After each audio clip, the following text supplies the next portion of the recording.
Pada zaman dahulu kala, di sebuah negeri yang diselimuti kabut abadi, hiduplah sekelompok masyarakat yang terikat oleh cerita kuno dan pepohonan rindang. Desa Giriwangi adalah tempat yang damai namun memendam ketakutan mendalam di setiap sudut halamannya. Angin malam berhembus membawa hawa dingin dari puncak pegunungan selatan, menyapu atap jerami rumah penduduk yang tertidur pulas. Pepohonan bambu berderik pelan, seolah saling berbisik tentang sebuah kutukan kuno yang tak pernah berani dibicarakan secara terbuka. Di tengah keheningan malam itu, aroma tanah basah dan daun cengkeh menguar, menandakan hujan baru saja reda membasahi desa yang sunyi ini. Kirana duduk termenung di sudut dapur kayunya yang mulai rapuh dimakan usia sambil menatap bara api yang perlahan padam. Wajah gadis desa yang terkenal lembut dan penurut itu kini terlihat pucat pasi. Matanya sembab karena air mata yang tak kunjung berhenti mengalir sejak sore tadi. Keputusasaan menyelimuti hatinya yang hancur berkeping karena nasib buruk yang harus ia terima dengan lapang dada. Ia memeluk lututnya erat, meratapi nasib menjadi gadis malang yang harus menanggung beban berat demi melindungi kehormatan keluarga dan menyelamatkan desa dari amarah gaib. Tidak ada seorang pun yang bisa menolongnya sekarang. Semua malapetaka ini bermula dari keputusan sepihak bibinya yang sangat berkuasa di keluarga itu. Seorang wanita parubaya bernama Nyai Ratih, dengan suara melengking dan tatapan mata tajam. Nyai Ratih telah memaksa Kirana untuk menerima sebuah pernikahan yang sama sekali tidak pernah ia bayangkan seumur hidupnya. Kamu harus menikah dengan Jaka besok pagi demi kebaikan kita semua. Jangan banyak membantah karena ini sudah menjadi keputusan bulat tetua desa, ucap bibinya. Waktu itu dengan nada dingin tanpa belas kasihan. Kirana hanya bisa menunduk pasrah, menyadari bahwa ia hanyalah sebuah pion kecil yang sedang dikorbankan.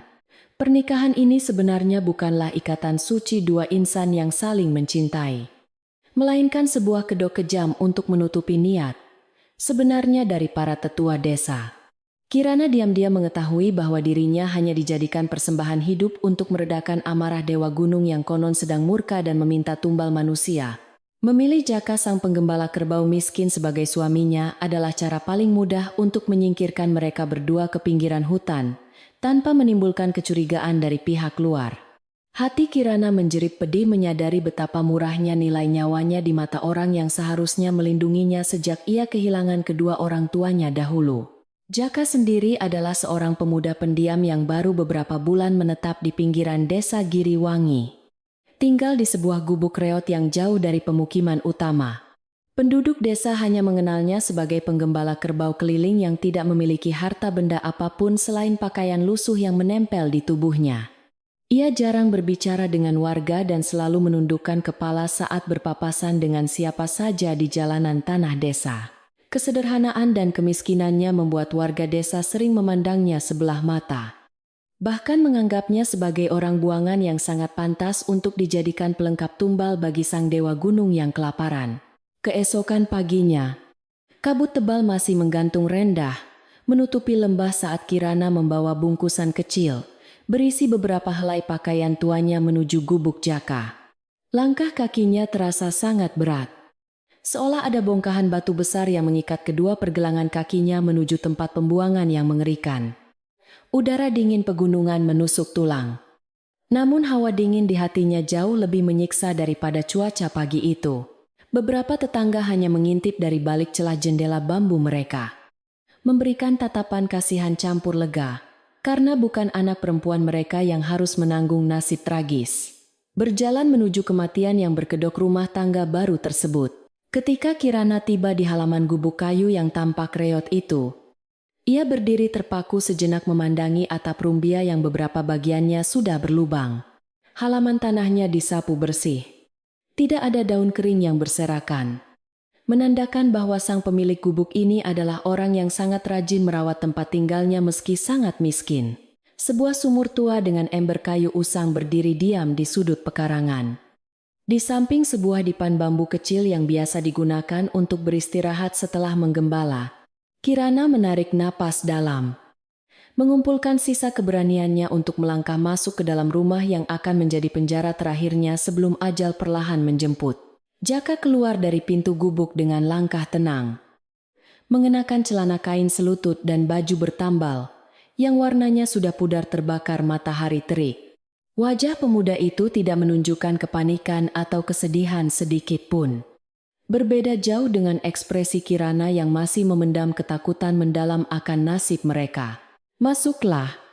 Udara di luar sangat dingin, dan aku sudah merebus sedikit air hangat untukmu menyeduh teh pagi. Sapa Jaka dengan suara bariton yang mengejutkan Kirana, karena terdengar sangat empuk dan berwibawa. Pemuda penggembala itu tidak terlihat seperti pria miskin yang putus asa, melainkan seseorang yang memiliki ketenangan laut dalam. Gadis malang itu melangkah masuk dengan ragu, menyadari betapa sempit dan sederhananya bagian dalam gubuk bambu milik suaminya tersebut. Hanya ada sebuah tikar pandan yang digelar di atas lantai tanah yang dipadatkan, serta sebuah rak kayu kecil berisi beberapa piring tanah liat dan cangkir bambu. Aroma kayu bakar yang menenangkan menguar dari arah dapur kecil di bagian belakang, memberikan sedikit rasa hangat pada tubuh Kirana yang menggigil kedinginan. Ia meletakkan bungkusan pakaiannya di sudut ruangan dengan hati sangat berhati, mencoba membiasakan diri dengan kehidupan barunya yang dipenuhi bayang kematian akibat amarah Dewa Gunung. Saat Jaka menyodorkan secangkir teh hangat kepadanya, Kirana tanpa sengaja memperhatikan cara pemuda itu memegang cangkir bambu dengan jari yang tertata rapi. Gerakannya begitu elegan dan terukur, sama sekali tidak mencerminkan kekasaran seorang penggembala kerbau yang setiap hari berkutat dengan lumpur dan binatang ternak. Minumlah perlahan agar tubuhmu tidak terkejut oleh cuaca gunung yang menusuk, ucap Jaka sambil tersenyum tipis. Matanya memancarkan kehangatan yang membuat Kirana sejenak melupakan ketakutannya yang melumpuhkan. Sikap santun dan tutur kata halus yang keluar dari mulut Jaka membuat hati Kirana diliputi kebingungan kecil tentang siapa sebenarnya pria di hadapannya ini. Hari pertama tinggal di gubuk pinggiran hutan itu berlalu dengan sangat lambat namun jauh dari bayangan menakutkan yang sempat menghantui pikiran Kirana.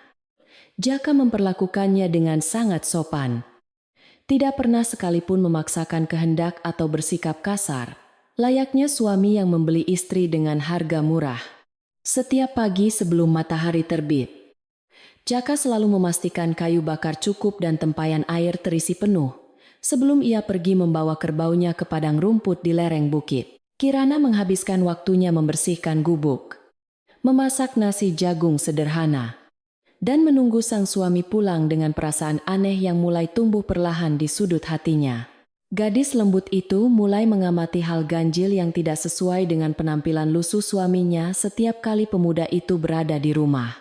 Jaka tidak pernah makan dengan rakus. Ia selalu mengambil porsi secukupnya dan mengunyah makanannya dalam diam dengan postur tubuh yang tegak sempurna. Di malam hari, alih-alih langsung tidur mendengkur karena kelelahan, Jaka sering duduk bersila di depan perapian dengan mata terpejam, mengatur napasnya seperti orang yang sedang melatih tenaga dalam. Kirana merasa ada sebuah dinding rahasia yang sangat tebal menyembunyikan masa lalu Jaka. Namun ia tidak berani bertanya lebih jauh, karena takut merusak suasana tenang. Suatu malam ketika hujan turun sangat lebat disertai petir yang menyambar terang, atap gubuk mereka bocor parah di beberapa bagian hingga air membasahi lantai. Kirana panik mencoba memindahkan barang mereka agar tidak basah kuyup. Sementara Jaka dengan sigap mengambil beberapa lembar daun palem kering untuk menutupi celah. Dalam kegelapan yang hanya diterangi cahaya kilat, Kirana melihat bayangan tubuh Jaka yang bergerak sangat cepat dan lincah, melompat ke atas balok penyangga atap tanpa suara sedikit pun. Gerakan itu jelas bukan kemampuan orang biasa, melainkan kelincahan seorang pendekar terlatih yang mahir mengendalikan berat tubuhnya di udara kosong. Keesokan harinya setelah Jaka berangkat menggembala, Kirana memutuskan untuk menjemur tikar pandan mereka yang sedikit lembab akibat tetesan air hujan semalam. Ketika ia menggulung tikar tersebut dari lantai tanah, tangannya menyentuh sesuatu yang keras dan tersembunyi di dalam lubang dangkal yang sengaja ditutupi abu pelita.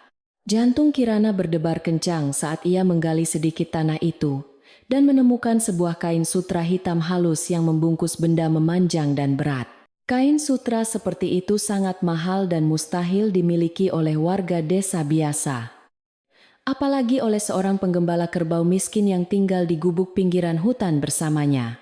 Dengan jari gemetar dan keringat dingin yang mulai membasahi dahinya, Kirana membuka lapisan kain sutra hitam itu perlahan di bawah cahaya matahari pagi.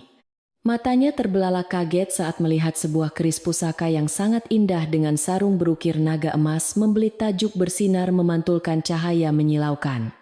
Gagang keris itu terbuat dari kayu gaharu langka yang harum, dihiasi beberapa butir batu merah. Delima berukuran kecil yang memancarkan kemewahan dari setiap sisinya. Kirana menutup mulutnya dengan kedua tangan. Tidak percaya bahwa benda pusaka dengan nilai seharga sebuah kerajaan kecil ini tersembunyi di bawah tikar tidurnya yang lusuh. Pikiran gadis itu langsung bergejolak hebat memikirkan dari mana suaminya yang miskin itu bisa mendapatkan barang pusaka yang begitu berharga dan mematikan. Apakah Jaka sebenarnya seorang pencuri buronan yang sedang bersembunyi di desa ini untuk melarikan diri dari kejaran prajurit kerajaan di pusat kota sana? Ataukah benda ini adalah harta karun kutukan dari Dewa Gunung yang membawa malapetaka bagi siapa saja yang berani menyentuhnya dengan tangan? Telanjang Kirana buru-buru membungkus kembali keris naga emas itu dengan kain sutra hitam dan mengembalikannya ke tempat semula. Memastikan tanah penutupnya terlihat rata tanpa ada bekas galian yang mencurigakan. Sepanjang sisa hari itu, Kirana tidak bisa berkonsentrasi melakukan pekerjaan rumah tangga, karena pikirannya terus kembali pada keris berukir naga emas tersebut. Saat Jaka pulang menjelang senja dengan pakaian yang kotor oleh lumpur kering, gadis itu menatap suaminya dengan pandangan yang jauh berbeda dari biasanya. "Apakah kamu merasa kurang sehat hari ini karena wajahmu terlihat sangat pucat dan gelisah?" tanya Jaka dengan nada lembut sambil meletakkan caping bambunya. Kirana hanya menggeleng pelan sambil memaksakan sebuah senyuman kaku. Tidak berani mengungkapkan rahasia besar yang baru saja ia temukan di bawah tikar tempat mereka beristirahat semalam. Malam harinya, saat mereka duduk menikmati ubi bakar hangat di depan perapian dapur, Kirana mencoba mencuri pandang ke arah wajah suaminya lekat. Garis wajah Jaka tampak sangat tegas di bawah temaram cahaya api. Rahangnya kokoh dan sorot, matanya tajam namun selalu ditutupi oleh sikap menunduk. Tangan yang biasa memegang tali kekang kerbau itu terlihat bersih tanpa kapalan kasar yang seharusnya dimiliki oleh pekerja kasar yang membanting tulang setiap hari. Kirana semakin yakin bahwa suaminya bukanlah seorang penggembala biasa, melainkan seseorang yang memiliki identitas rahasia yang mungkin jauh lebih berbahaya daripada ancaman Dewa Gunung sekalipun. Sementara itu, di pusat desa Giriwangi, desus tentang nasib Kirana dan Jaka mulai menjadi bahan pergunjingan hangat di kedai kopi warga. Beberapa ibu yang bergosip di pinggir sumur desa membicarakan bagaimana Kirana pasti menangis setiap malam meratapi nasibnya tinggal di gubuk reot yang menakutkan. Mereka tidak tahu bahwa Kirana justru sedang menemukan kenyamanan aneh dari sikap lembut suaminya. Meski dihantui oleh teka-teki benda pusaka yang disembunyikan di rumah, Nyai Rati seringkali tersenyum angkuh saat melewati kerumunan warga. Merasa bangga karena keputusannya membuang keponakannya telah menyelamatkan keluarganya dari kutukan mengerikan sang penguasa gunung. Meski ancaman pengorbanan kepada Dewa Gunung masih menggantung seperti awan gelap di atas kepala mereka, hidup di pinggiran hutan memberikan Kirana sebuah pelarian. Gadis itu mulai terbiasa bangun pagi menghirup udara segar yang bebas dari tatapan merendahkan bibinya dan warga desa yang suka mencampuri urusan orang. Ia mulai menemukan kedamaian dalam rutinitas menyapu halaman, menyeduh teh untuk Jaka, dan mendengarkan suara burung berkicau yang bersahutan di dahan pohon beringin tua. Di lubuk hatinya yang paling dalam, Kirana berharap waktu bisa berhenti agar ia tidak perlu menghadapi hari di mana tetua desa datang menjemputnya secara paksa. Suatu sore yang tenang, saat Jaka sedang memperbaiki pagar bambu yang miring, tangannya tanpa sengaja tergores. Pisau raut hingga mengeluarkan sedikit darah merah. Kirana yang melihat kejadian itu langsung berlari menghampiri suaminya dengan membawa selembar kain bersih. "Biar aku yang mengikatnya agar darahnya berhenti mengalir dan lukanya tidak kemasukan debu kotor," Ucap Kirana dengan suara bergetar karena khawatir melihat darah. Jaka menatap gadis itu dengan pandangan yang sangat dalam dan penuh kelembutan. Membuat pipi Kirana bersemu merah, karena jengah diperhatikan sebegitu intens oleh suaminya. Kamu memiliki hati yang sangat tulus dan tangan yang lembut. Tidak seharusnya kamu berada di tempat buangan seperti ini untuk menanggung penderitaan, kata Jaka. Suaranya terdengar sangat pelan, namun menyiratkan sebuah janji tersembunyi yang membuat dada Kirana berdesir hangat mendengar kata pujian dari pria pendiam tersebut. Gadis itu hanya tersenyum tipis sambil menunduk menyelesaikan balutan di tangan suaminya. Merasa bahwa di balik pakaian lusuhnya, Jaka memiliki jiwa yang sangat mulia. Ia mulai merasa bahwa ditumbalkan menjadi istri seorang penggembala miskin mungkin bukanlah sebuah akhir dari kehidupannya, melainkan sebuah jalan takdir yang disiapkan sang semesta. Namun ketenangan semu yang mereka bangun di gubuk kayu itu tidak akan bertahan lama karena awan hitam mulai berkumpul di atas desa. Di kejauhan, kabut tebal yang menyelimuti puncak gunung selatan tampak bergerak turun secara perlahan, mendekati batas pemukiman warga, seolah membawa pertanda buruk. Pepohonan besar meliuk tertiup angin kencang yang membawa hawa dingin mencekam, mengirimkan pesan tak kasat mata bahwa sesuatu yang besar akan segera terjadi. Kirana memeluk lengannya sendiri yang merinding kedinginan sambil menatap ke arah gunung. Menyadari bahwa bayang kematian yang ia hindari mungkin sedang berjalan merayap mendekati pintu rumahnya sekarang. Malam itu, di dalam gubuk yang gelap dan sunyi, Kirana berbaring di atas tikar pandannya dengan pikiran yang terus melayang tanpa henti. Di bawah punggungnya, ia bisa merasakan keberadaan keris naga emas yang bersembunyi di balik tanah, menyimpan rahasia besar tentang pria yang tidur di sebelahnya. Jaka bernapas dengan sangat teratur dalam tidurnya. Tampak sama sekali tidak terganggu oleh gemuruh petir yang mulai menyambar terang di langit malam yang kelam. Pertanyaan demi pertanyaan terus berputar di kepala gadis itu, menanti waktu yang tepat untuk membuka tabir misteri yang menyelimuti kehidupan suaminya yang sangat tak biasa ini. Pagi itu, udara di desa Giriwangi terasa jauh lebih berat dari biasanya, karena kabut tebal membawa bau busuk yang menyengat dari arah ladang. Para petani yang berangkat pagi buta terkejut bukan main menemukan tanaman padi dan palawija. Mereka mendadak layu menghitam seolah terbakar api gaib semalaman. Daun jagung yang kemarin masih hijau segar kini rontok berserakan di tanah basah, mengeluarkan aroma belerang yang sangat kuat menyengat hidung setiap warga. Kepanikan mulai menjalar dengan cepat dari mulut ke mulut menyusuri jalanan tanah desa, membangkitkan kembali ketakutan kuno tentang kemurkaan penjaga gaib pegunungan selatan yang kelaparan, Kitarman.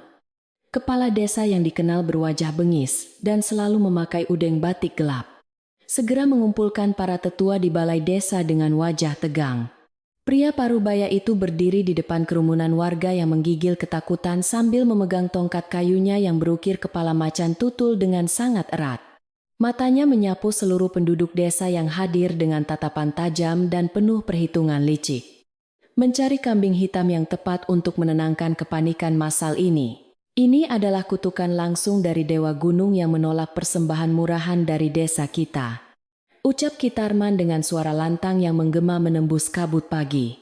Nyai Ratih yang berdiri di barisan paling depan segera menyahut dengan nada suara tinggi yang sengaja dibuat-buat untuk memanaskan suasana hati warga desa. Wanita egois itu mengipasi dirinya sendiri dengan selendang sutranya, berpura-pura merasa sangat ngeri melihat kerusakan ladang yang menjadi sumber kehidupan seluruh penduduk. Dewa Gunung pasti merasa sangat terhina karena kita memberikan seorang gadis yang dinikahkan dengan penggembala miskin dan kotor seperti Jaka, teriak Nyai Ratih meyakinkan.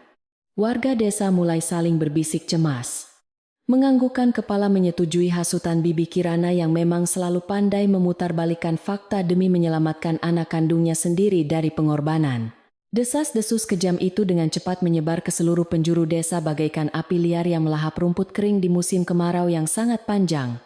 Penduduk desa kini percaya bahwa Dewa Gunung menuntut agar Kirana dan suaminya segera diseret secara paksa ke kawah gunung berapi untuk dilemparkan hidup-hidup. Mereka merasa bahwa hanya dengan nyawa kedua orang buangan itulah ladang mereka akan kembali subur dan desa akan terbebas dari ancaman bencana kelaparan mengerikan. Tidak ada satupun warga yang berani mempertanyakan kebenaran ucapan Kitarman, karena ketakutan buta telah sepenuhnya membutakan akal sehat dan hati nurani mereka. Berita mengerikan tentang rencana warga desa akhirnya sampai juga ke telinga Kirana melalui seorang anak gembala kecil yang kebetulan melintas di dekat gubuknya. Anak laki-laki itu berlari terengah-engah membawa kabar bahwa Kitarman sedang menyuruh beberapa pemuda desa untuk menyiapkan tali tambang dan obor bambu. Mendengar hal itu, lutut Kirana langsung terasa lemas hingga ia jatuh, terduduk di atas tanah berdebu di depan pintu gubuk kayunya yang reot. Napasnya tercekat di tenggorokan. Air mata kembali menggenang di pelupuk matanya. Membayangkan akhir hidupnya yang tragis harus mati, hangus di dalam kawah gunung yang mendidih. Dengan langkah gontai dan pikiran yang kosong melompong, Kirana berjalan menyeret kakinya menuju sumur tua yang berada di sudut pekarangan belakang rumahnya. Gadis malang itu bersandar pada tepian batu sumur yang berlumut tebal. Menangis terseduh-seduh meratapi nasibnya yang seolah tidak pernah lepas dari penderitaan panjang. Ia memandangi pantulan wajahnya yang pucat di permukaan air sumur yang tenang. Merasa sangat putus asa karena pengorbanannya menikah dengan Jaka. Ternyata sama sekali sia-sia. Bahunya berguncang hebat menahan isak tangis yang berusaha ia redam, agar suaminya yang sedang berada di dalam gubuk tidak mendengar kesedihannya yang mendalam. Di dalam gubuk, Jaka sedang duduk bersila di atas balai bambu sambil mengasah pisau rautnya dengan gerakan yang sangat tenang dan penuh ketelitian tinggi. Pemuda itu tampak tidak terpengaruh sama sekali oleh suasana tegang yang sedang menyelimuti desa. Seolah ia hidup di dunianya sendiri yang damai dan sunyi. Sesekali ia menoleh ke arah jendela bambu yang terbuka. Melihat istrinya yang sedang menangis di dekat sumur dengan tatapan mata yang sulit untuk diartikan. Meskipun wajahnya terlihat datar tanpa ekspresi. Rahang Jaka tampak mengeras menahan sebuah emosi kuat yang sengaja ia sembunyikan rapat-rapat di balik sikap diamnya. Saat tangis Kirana semakin pilu memecah kesunyian pekarangan, terdengar suara langkah kaki yang diseret pelan, mendekati halaman belakang gubuk reot di pinggiran hutan tersebut.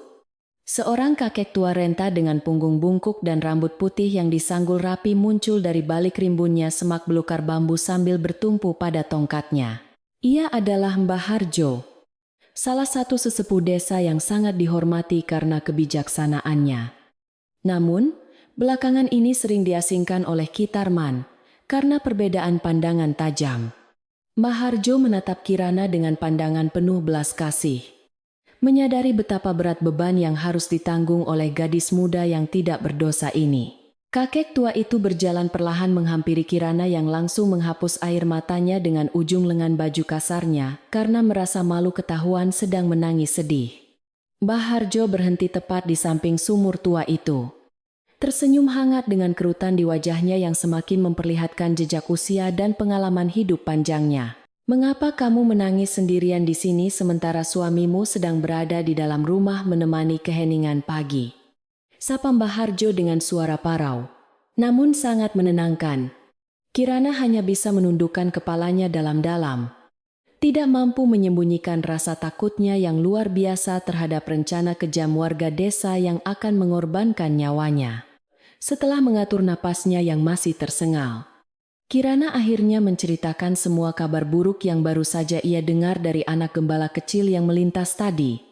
Ia menceritakan bagaimana Kitarman dan Nyai Ratih menyebarkan fitnah bahwa Dewa Gunung menolak Jaka dan menuntut mereka berdua dibakar hidup-hidup di kawah.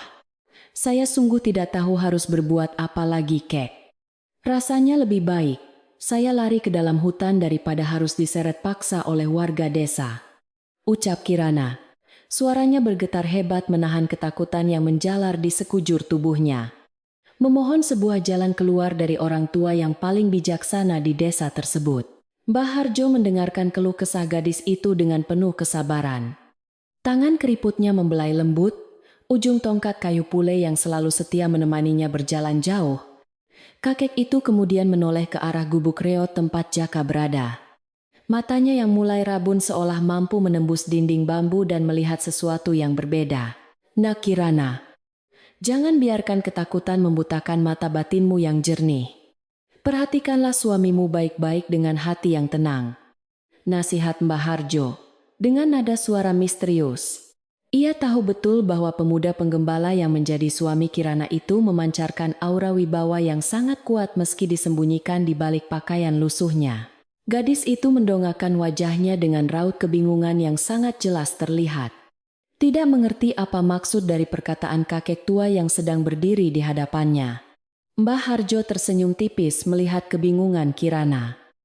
Lalu melanjutkan ucapannya dengan nada yang lebih tegas. Namun tetap terdengar lembut mengayomi layaknya seorang ayah kandung. Jangan pernah kamu menilai seorang pria hanya dari pakaian lusuh yang menempel di tubuhnya atau pekerjaan kasarnya sehari-hari. Kata kakek itu memberikan petuah. Menurutnya, sebuah bongkahan emas murni akan tetap bersinar menyilaukan mata. Meskipun ia tidak sengaja terjatuh dan terendam di dalam kubangan lumpur yang sangat kotor. Mbah Harjo kemudian menceritakan bahwa sejak pertama kali melihat Jaka datang ke desa ini, ia sudah merasakan sebuah ketenangan luar biasa dari pemuda tersebut. Cara berjalan Jaka yang mantap dan tatapan matanya yang tajam bagaikan elang membuktikan bahwa ia bukanlah sekadar penggembala kerbau miskin yang tidak memiliki arah. Orang yang biasa hidup menderita tidak akan memiliki ketenangan seperti suamimu. Ia memiliki jiwa yang besar dan kokoh seperti gunung karang di lautan. Tambah Mbah Harjo, nasihat kakek tua itu perlahan mulai membuka pikiran Kirana. Mengingat kembali berbagai keanehan dan benda pusaka rahasia yang ia temukan di bawah tikar. Sebelum beranjak pergi meninggalkan pekarangan belakang yang sunyi itu. Mbah Harjo memberikan satu pesan terakhir yang sangat penting untuk diingat oleh Kirana di masa depan. Kakek itu meminta Kirana untuk tetap kuat dan setia menjaga rumah tangga kecilnya yang baru seumur jagung ini dari segala macam ancaman pihak luar. Pulanglah ke dalam gubukmu dan percayalah bahwa suamimu akan mampu melindungimu dari segala mara bahaya yang sedang mengintai di luar sana. Ucap Mbah Harjo tegas. Kirana menganggukkan kepalanya perlahan. Merasakan secercah harapan kecil mulai tumbuh di hatinya. Menggantikan rasa putus asa yang sempat menghancurkan semangat hidupnya sejak pagi. Setelah bayangan Mbah Harjo menghilang di balik rimbunnya pepohonan bambu, Kirana membasuh wajahnya dengan air sumur yang dingin untuk menyegarkan pikiran dan matanya yang bengkak. Ia merapikan rambutnya yang sedikit berantakan akibat terpaan angin gunung, lalu berjalan kembali menuju gubuk dengan langkah yang jauh lebih mantap dari sebelumnya. Di ambang pintu, ia melihat Jaka sudah selesai mengasah pisaunya, dan kini sedang menyiapkan perapian untuk menanak nasi jagung sebagai makan siang sederhana mereka. Sikap suaminya yang begitu tenang dan tidak terburu-buru membuat hati Kirana merasa sangat aman. Persis seperti apa yang dikatakan oleh Mbah Harjo tadi. Jaka menoleh saat mendengar suara langkah kaki istrinya memasuki dapur. Matanya langsung menangkap sisa-sisa air mata yang belum sepenuhnya kering di pipi Kirana. Pemuda itu meletakkan kayu bakar dari tangannya. Lalu berjalan menghampiri Kirana dengan raut wajah yang menunjukkan sedikit kekhawatiran, meski tetap berusaha terlihat sangat tenang. Apakah udara di luar terlalu dingin sampai membuat matamu merah? Atau ada hal lain yang sedang mengganggu pikiranmu hari ini? Tanya Jaka dengan suara lembut. Kirana hanya menggelengkan kepala sambil memaksakan senyum tipis. Tidak ingin menambah beban suaminya dengan menceritakan ancaman mengerikan dari Kitarman dan warga desa. Gadis itu memutuskan untuk menyimpan sendiri ketakutannya dan memilih untuk mempercayai sepenuhnya nasihat bijak yang baru saja diberikan oleh Mbah Harjo di dekat sumur. Ia mengambil alih pekerjaan menanak nasi dari tangan Jaka. Mencoba menyibukkan dirinya agar pikiran buruk tentang api kawah gunung tidak kembali menghantui benaknya sekarang. Selama bekerja di dapur yang sempit itu, Kirana diam-diam terus mengamati setiap gerak-gerik suaminya yang sedang duduk bersandar di tiang kayu penyangga atap. Ia menyadari bahwa Jaka memang memancarkan sebuah aura perlindungan yang sangat kuat, membuat siapa saja yang berada di dekatnya merasa dilindungi dengan sangat aman. Sementara itu, di pusat desa Giriwangi, suasana semakin memanas saat Kitarman memerintahkan warga untuk mulai mengumpulkan kayu bakar dalam jumlah yang sangat banyak. Di pelataran balai desa, Tumpukan kayu kering sudah menggunung tinggi.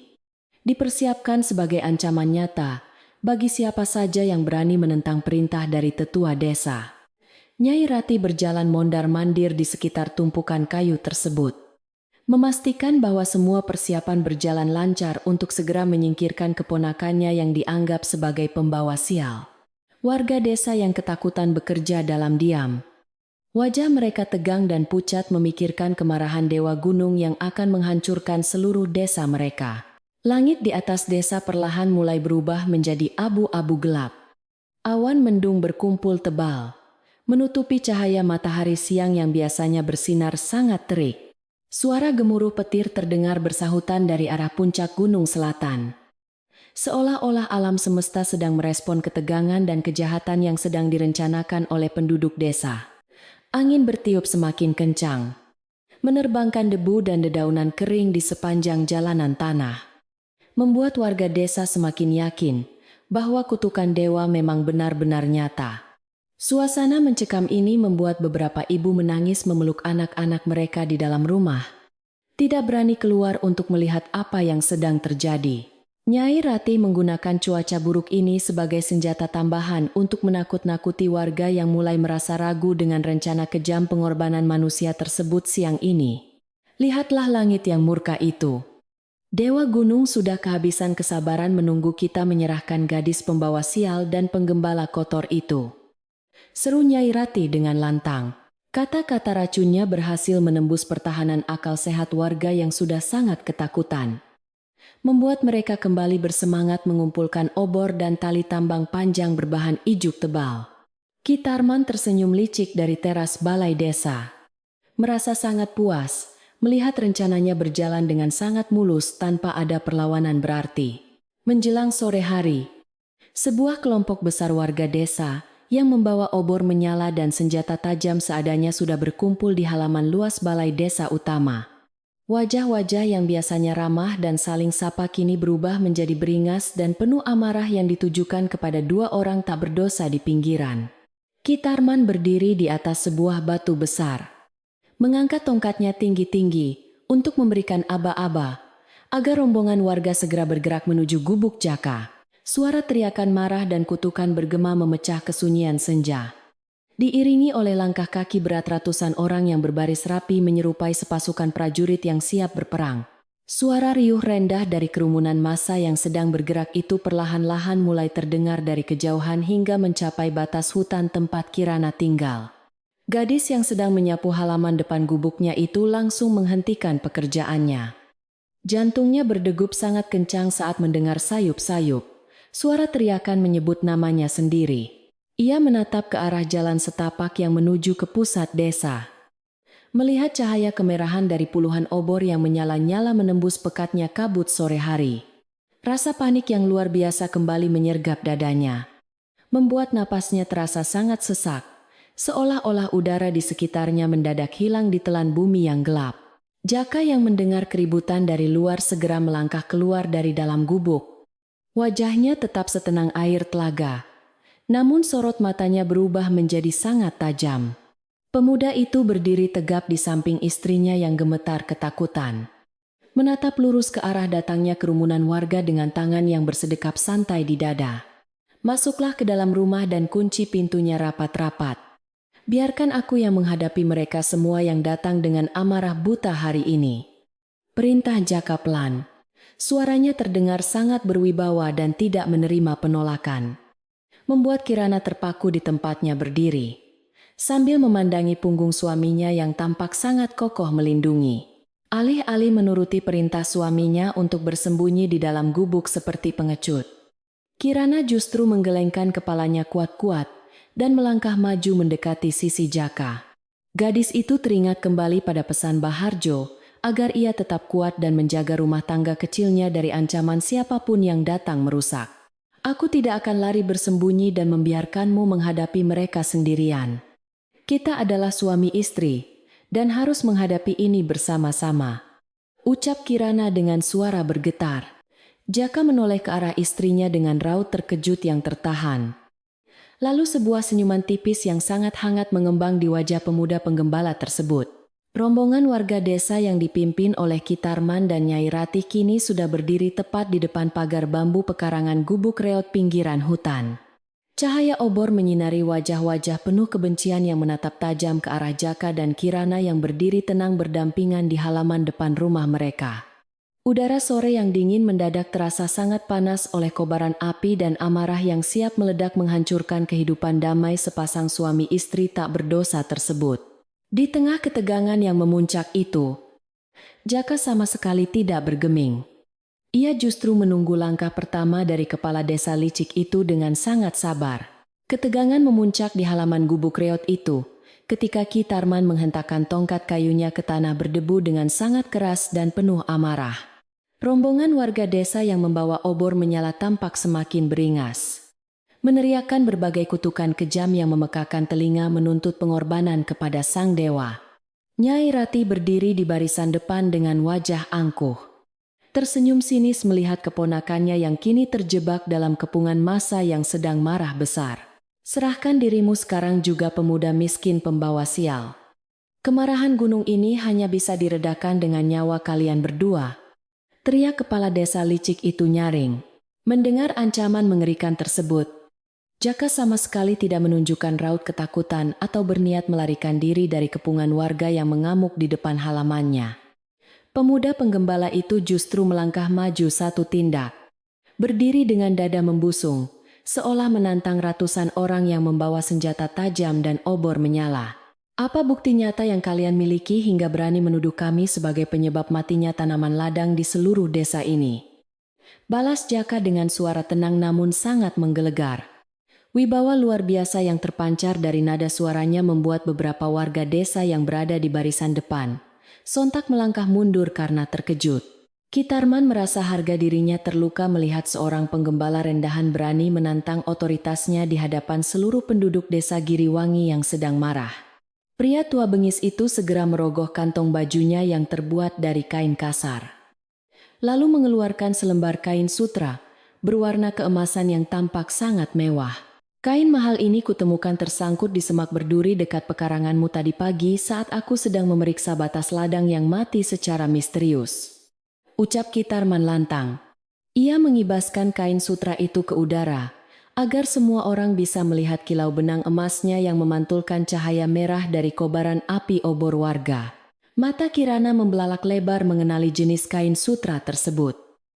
Teksturnya sangat mirip dengan pembungkus keris naga emas yang ia temukan di bawah tikar kamarnya. Seorang penggembala kerbau miskin sepertimu mustahil bisa membeli kain sutra para bangsawan ini, kecuali jika kau adalah seorang pencuri buronan dari kerajaan. Tuduh Kitarman. Kepala desa itu memutarbalikan fakta dengan sangat cerdik. Menggiring opini warga bahwa ladang mereka membusuk karena desa ini telah menyembunyikan seorang penjahat besar yang dikutuk dewa. Nyai Ratih segera menambahkan bumbu kebohongan. Menuduh Jaka telah mencuri harta keramat peninggalan leluhur gunung yang menyebabkan kemurkaan alam semesta terjadi seketika. Sementara ketegangan di halaman gubuk itu belum mereda. Di perbatasan desa bagian utara, sedang terjadi sebuah peristiwa ganjil yang luput dari perhatian para warga. Sekelompok pria asing berbadan tegap dan berpakaian serba gelap tampak menunggangi kuda-kuda tangguh yang napasnya mendengus keras membelah kabut malam pegunungan. Rombongan misterius itu berhenti di dekat gapura batu desa. Menatap tajam ke arah pemukiman warga yang tampak terang benderang oleh cahaya ratusan obor. Pemimpin rombongan berkuda itu adalah seorang pria berwajah keras yang memiliki bekas luka sayatan pedang memanjang di pipi kirinya. Matanya menyapu seluruh penjuru desa waspada. Pria berbekas luka itu turun dari kudanya yang gagah. Lalu menghampiri pos penjagaan desa yang kebetulan sedang ditinggalkan kosong oleh para peronda malam ini. Tampaknya penduduk desa ini sedang sibuk melakukan sebuah pertemuan besar di pinggiran hutan. Apakah mereka sedang mengganggu waktu istirahat sang tuan? Gumam. Pria tersebut pelan. Beberapa pengikutnya segera turun menyusul.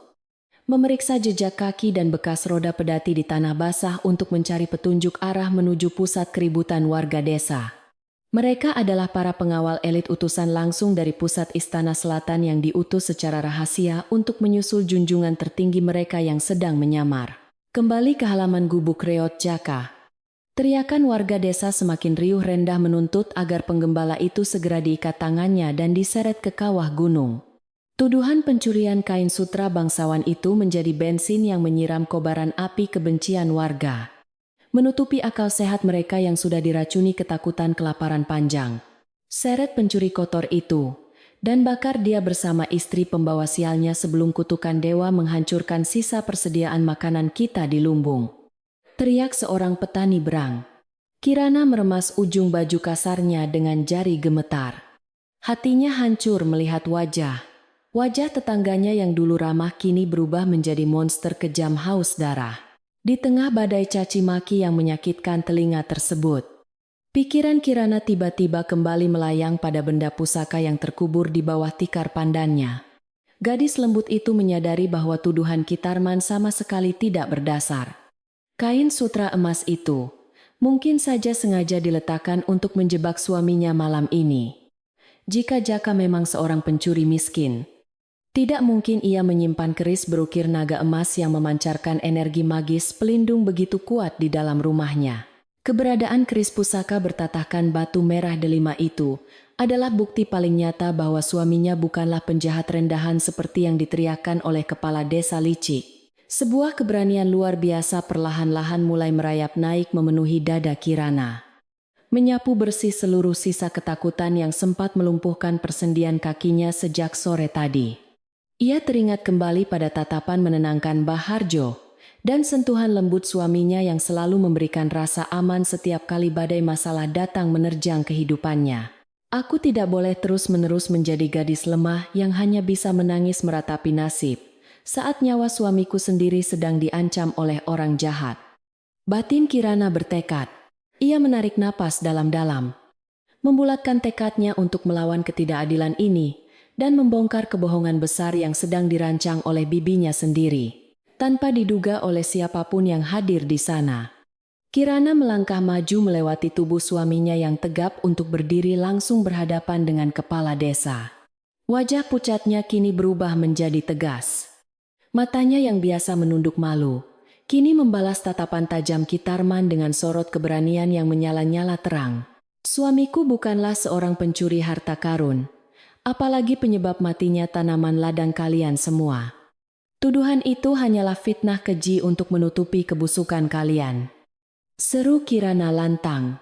Suara lembutnya yang biasanya nyaris tak terdengar kini menggema kuat memecah kesunyian malam, membuat seluruh warga desa terdiam membisu karena terkejut mendengarnya. Nyai Ratih mendelik tajam ke arah keponakannya, merasa sangat terhina karena anak gadis yang selama ini selalu tunduk padanya berani melawan di depan umum. Tutup mulutmu anak durhaka yang tidak tahu diuntung. Kamu sudah dicuci otaknya oleh penggembala miskin ini sampai berani melawan paman dan bibimu sendiri, bentak Nyai Ratih. Wanita parubaya itu melangkah maju berniat untuk menampar wajah Kirana.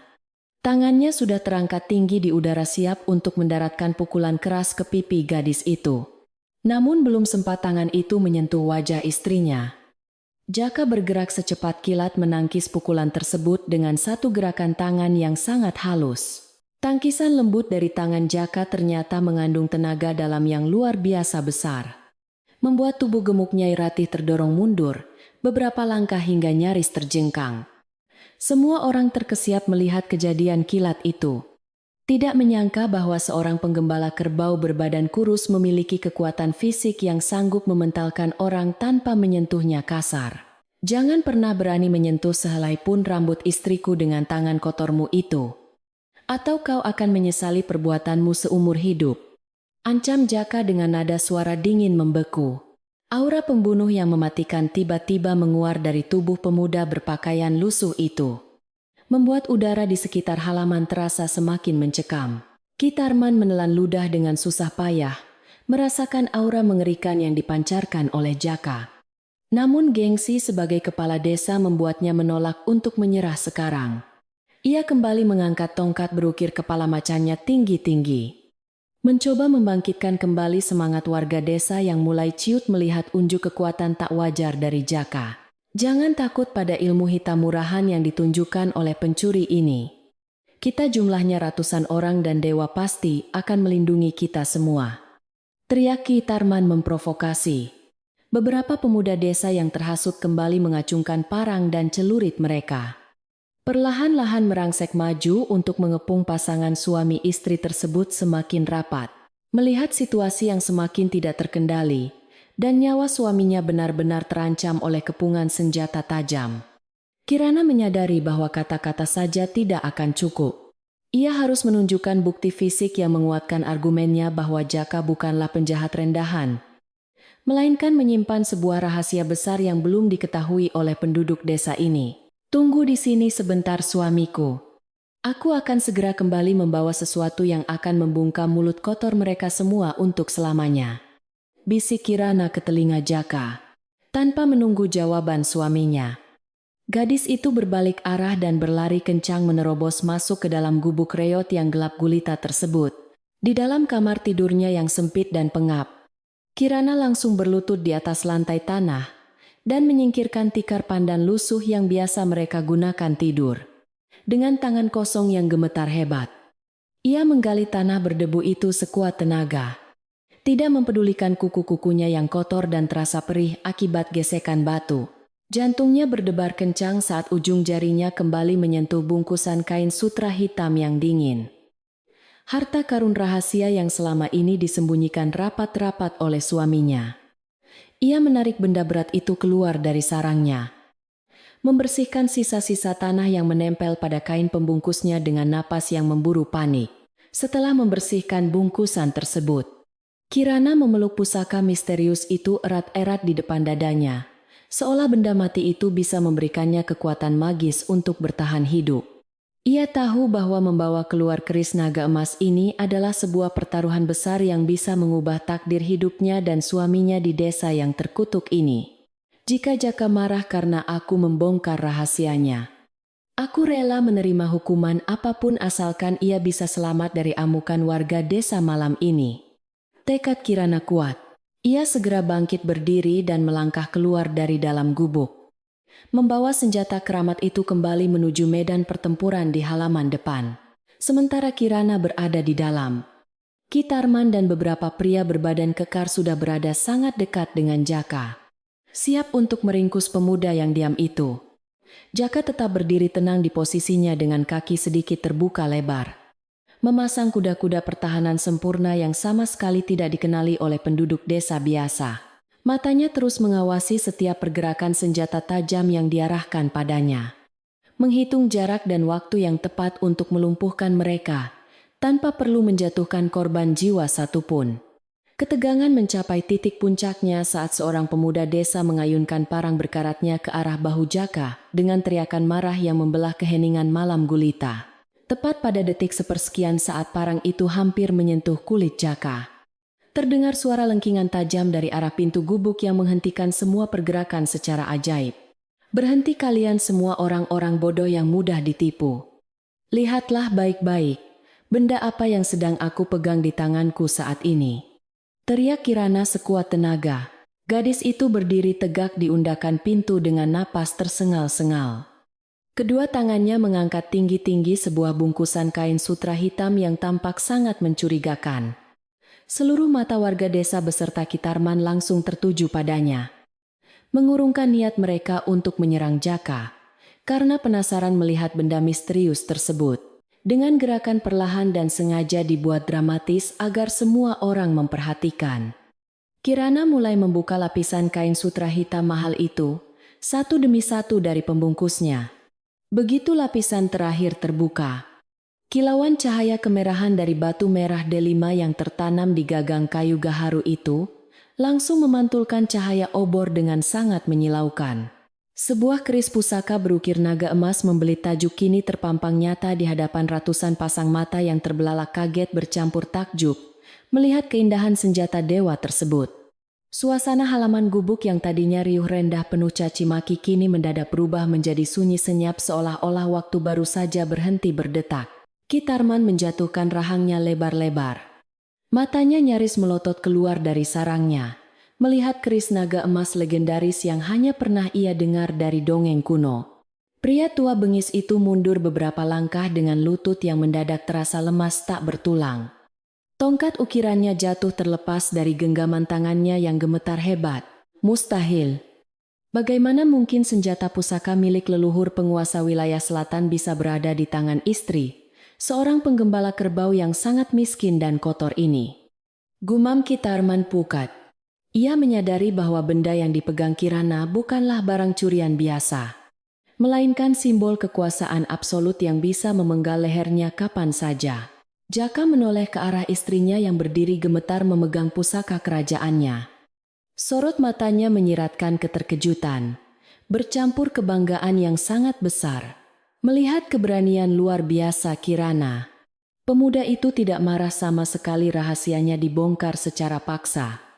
Ia justru merasa sangat bersyukur karena istrinya memiliki inisiatif cerdas untuk menghentikan pertumpahan darah malam ini. Ia berjalan perlahan menghampiri Kirana, mengambil keris naga emas itu dari tangan istrinya yang dingin dengan gerakan yang sangat lembut dan penuh penghormatan tinggi. Kamu telah melakukan hal yang sangat berani malam ini, istriku. Sekarang biarkan aku yang menyelesaikan sandiwara konyol kepala desa ini, ucap Jaka tersenyum. Dari arah belakang kerumunan warga desa yang masih terpaku dalam kebisuan, terdengar suara deheman berat yang sangat familiar memecah ketegangan luar biasa di tempat itu. Mbah Harjo berjalan tertatih-tatih, menembus kerumunan massa dengan bantuan tongkat kayunya. Wajah tuanya memancarkan ketenangan yang sangat kontras dengan kepanikan di wajah warga lainnya. Sudah aku katakan sebelumnya agar kalian tidak mudah tertipu oleh penampilan luar seseorang. Karena bongkahan emas akan tetap menjadi emas meski tertutup lumpur kotor, kata Mbah Harjo lantang. Kakek bijaksana itu berhenti tepat di sebelah Kitarman, memberikan tatapan mencela pada kepala desa yang kini wajahnya seputih kapas. Pada saat yang bersamaan, suara derap langkah kuda yang dipacu pelan mulai terdengar dari arah jalan masuk menuju halaman gubuk reot di pinggiran hutan tersebut. Rombongan pria asing berbadan tegap yang sebelumnya berada di perbatasan desa kini telah tiba di lokasi kejadian, mengendarai kuda-kuda perang besar yang membelah kerumunan warga. Mereka memakai pakaian sutra gelap dengan lambang Garuda emas terajut rapi di bagian dada sebelah kiri, menandakan bahwa mereka adalah pasukan khusus dari Istana Kerajaan Selatan. Kedatangan rombongan misterius ini semakin menambah kebingungan dan ketakutan warga desa yang sudah tidak mengerti lagi apa yang sedang terjadi sebenarnya. Pemimpin rombongan berkuda yang memiliki bekas luka di wajahnya segera melompat turun dari pelananya dengan gerakan lincah. Matanya langsung tertuju pada pemuda penggembala berpakaian lusuh. Pria sangar itu tidak memperdulikan keberadaan ratusan warga desa yang memegang senjata tajam. Ia berjalan lurus membelah kerumunan dengan aura kekuasaan yang sangat mendominasi suasana malam. Kirana memegang lengan suaminya erat-erat, merasa khawatir dengan kedatangan pria bertampang garang ini yang mungkin saja merupakan musuh lama Jaka yang sedang mencari balas dendam. Namun Jaka justru berdiri semakin tegap, menyarungkan keris naga emasnya ke dalam lipatan sabuk, kain usangnya dengan gaya seorang raja agung. Angin malam berhembus semakin kencang menerbangkan bunga api dari obor-obor yang dipegang warga, menciptakan bayangan-bayangan panjang yang menari-nari liar di atas tanah. Misteri besar yang selama ini menyelimuti gubuk reot di pinggiran desa Giriwangi akhirnya akan segera terbongkar secara gamblang di hadapan seluruh penduduk malam ini juga. Kesalahpahaman warga desa tentang kutukan dewa dan tuduhan pencurian perlahan mulai runtuh tergantikan oleh rasa penasaran luar biasa melihat interaksi antara Jaka dengan rombongan pasukan elit itu. Kirana menelan ludah dengan susah payah, bersiap menghadapi kenyataan paling mengejutkan tentang identitas asli pria yang telah menjadi pelindung hidupnya tersebut. Halaman gubuk reot di pinggiran desa Giriwangi mendadak sunyi senyap seolah-olah waktu berhenti berputar saat pria asing berwajah keras itu melangkah maju. Ratusan pasang mata penduduk desa yang sebelumnya dipenuhi amarah kini menatap tak berkedip ke arah pemimpin rombongan berkuda yang memancarkan aura prajurit terlatih. Cahaya obor yang menari-nari, tertiup angin malam pegunungan menciptakan bayangan panjang yang dramatis di atas tanah berdebu tempat mereka semua berpijak. Ketegangan memuncak hingga ke ubun-ubun, menanti pertumpahan darah yang diyakini akan segera terjadi antara pasukan misterius itu dengan pemuda penggembala miskin di sana. Alih-alih mencabut pedang besar yang menggantung di pinggangnya untuk menyerang Jaka seperti dugaan semua orang. Pria berbekas luka itu justru melakukan hal sebaliknya. Ia menjatuhkan diri dengan satu lutut membentur tanah basah tepat di hadapan pemuda berpakaian lusuh tersebut. Menundukkan kepalanya dalam-dalam sebagai tanda penghormatan tertinggi. Seluruh pasukan elit berkuda yang mengikutinya di belakang segera meniru gerakan pemimpin mereka. Berlutut serentak dengan suara gemerincing baju zirah halus yang saling bergesekan. Pemandangan luar biasa ini membuat napas Kirana tertahan di tenggorokan. Tidak percaya melihat sepasukan prajurit gagah berani bersujud di kaki suaminya yang miskin. Mohon ampunan yang sebesar-besarnya atas keterlambatan hamba tiba di tempat ini, Gusti Pangeran Raden Aditya. Kami terhambat oleh badai kabut tebal di perbatasan utara. Ucap pria berwajah keras itu. Suaranya terdengar sangat lantang dan penuh penyesalan mendalam. Menggema membelah kesunyian malam hingga terdengar jelas oleh setiap telinga penduduk desa yang hadir. Gelar kebangsawanan tertinggi yang baru saja diucapkan oleh komandan pasukan khusus tersebut bagaikan petir yang menyambar di siang bolong bagi seluruh warga. Mereka saling pandang dengan raut wajah pucat pasi. Menyadari sebuah kesalahan fatal yang baru saja mereka lakukan terhadap sosok paling berkuasa. Pemuda penggembala yang selama ini hanya dikenal dengan nama Jaka itu, perlahan-lahan mengubah postur tubuhnya menjadi jauh lebih tegap dan sangat berwibawa. Ia menganggukkan kepalanya dengan pelan. Menerima penghormatan dari komandan pasukan setianya, tanpa sedikit pun keraguan atau kecanggungan layaknya seorang raja yang sesungguhnya. Kalian datang di waktu yang sangat tepat, Panglima. Berdirilah sekarang karena tugasku untuk membongkar kebusukan di desa kecil ini sudah hampir selesai malam ini. Perintah Raden Aditya tenang. Nada bicaranya kini sepenuhnya berubah. Tidak ada lagi jejak kesederhanaan seorang penggembala. Yang tersisa hanyalah titah mutlak dari penguasa wilayah selatan. Kirana yang berdiri tepat di sebelah suaminya, merasa kakinya mendadak kehilangan seluruh tenaga, hingga tubuhnya sedikit limbung ke belakang karena sangat terkejut. Pria yang selama ini tidur di atas tikar pandan lusuh bersamanya, yang dengan sabar menyeduh teh dan menggembalakan kerbau, ternyata adalah pucuk pimpinan tertinggi negeri ini. Tangan Raden Aditya dengan sigap menangkap pinggang istrinya yang hampir terjatuh. Menopang tubuh gadis itu dengan penuh kelembutan seperti yang selalu ia lakukan. Maafkan aku karena harus menyembunyikan kebenaran sebesar ini darimu, istriku. Aku berjanji akan menjelaskan semuanya. Nanti setelah urusan kotor ini selesai. Bisik sang pangeran. Kepanikan yang sesungguhnya kini menyebar dengan sangat cepat di antara ratusan warga desa yang menyadari bahwa nyawa mereka sedang berada di ujung tanduk. Berbagai senjata tajam seperti parang dan celurit berkarat yang tadi mereka acungkan dengan gagah berani kini berjatuhan ke atas tanah berdebu tanpa daya. Ketakutan akan kemurkaan Dewa Gunung yang selama ini menghantui pikiran mereka mendadak sirna tanpa sisa. Tergantikan oleh kengerian luar biasa menghadapi hukuman mati dari raja. Mereka menyadari bahwa menantang dan mencoba membunuh seorang penguasa selatan adalah tindakan makar tingkat tinggi, yang hukumannya adalah pemenggalan kepala bagi seluruh keluarga. Kitarman, sang kepala desa yang sejak tadi berdiri angkuh, kini tampak seperti sesosok mayat hidup yang kehilangan seluruh warna darah di wajahnya. Mulutnya terbuka dan tertutup tanpa suara. Matanya terbelalak menatap kain sutra emas di tangannya, yang ternyata adalah lambang kebesaran kerajaan yang sangat sakral. Ia baru menyadari bahwa kain itu sengaja dijatuhkan oleh sang pangeran sebagai umpan mematikan untuk memancing keserakahan dan kejahatan kepala desa keluar dari persembunyiannya. Kakinya gemetar begitu hebat hingga tak mampu lagi menopang berat badannya. Membuatnya jatuh terduduk di atas tanah dengan keringat dingin, membasahi seluruh tubuhnya. Nyai Ratih, bibi Kirana yang sangat licik dan egois itu bernasib jauh lebih menyedihkan karena ketakutan yang mencekik lehernya hingga sulit untuk sekadar bernapas.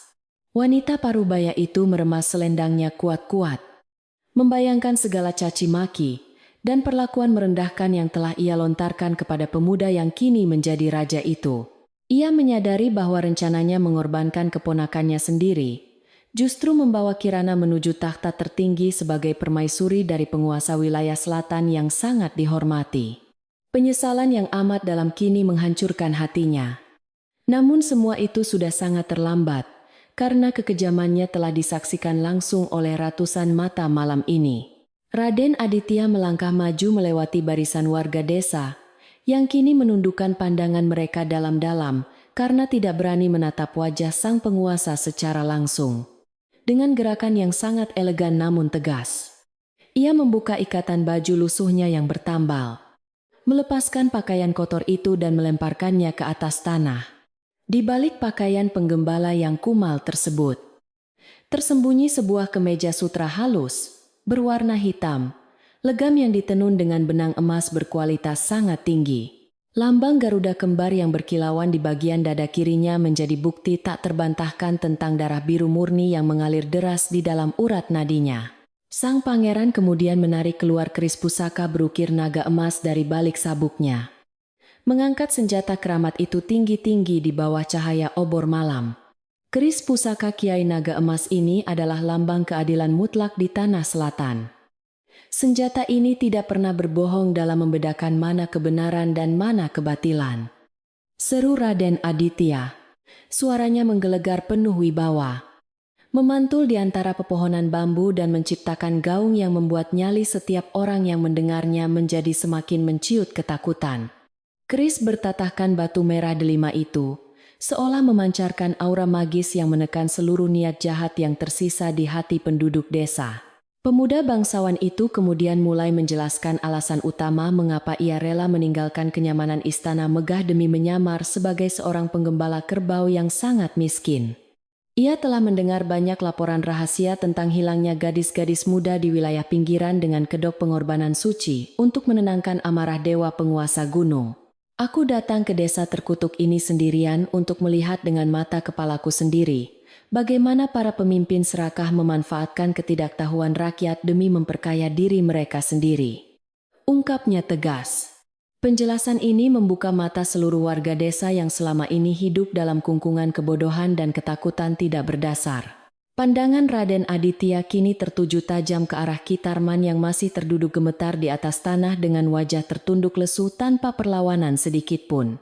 Sang pangeran membongkar kebohongan besar kepala desa itu, menyatakan bahwa tanaman ladang yang membusuk tiba-tiba bukanlah kutukan dari dewa gunung yang sedang murka besar. Tanaman kalian mati karena kepala desa ini diam-diam menaburkan racun belerang khusus di saluran irigasi pada tengah malam, untuk memicu kepanikan luar biasa hari ini. Tuduh Raden Aditya. Bukti kejahatan itu telah dikumpulkan dengan sangat rapi oleh sang pangeran, selama ia menghabiskan waktu berpatroli, menggembalakan kerbaunya di ladang. Ratusan warga desa tersentak kaget mendengar kenyataan pahit tersebut. Gumaman kemarahan mulai terdengar dari kerumunan yang kini mengarahkan pandangan penuh kebencian kepada kepala desa. Raden Aditya belum selesai.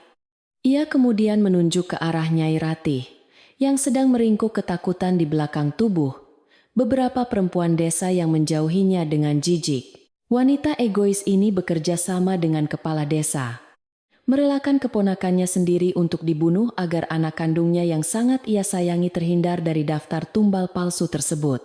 Bongkar sang pangeran tanpa ampun. Rahasia kelam keluarga itu akhirnya terbongkar di depan umum, menelanjangi sifat asli Nyai Ratih yang sangat busuk. Kebenaran yang baru saja diungkapkan oleh penguasa selatan itu, bagaikan air es yang mengguyur kepala penduduk desa, menyadarkan mereka dari lamunan panjang yang mengerikan.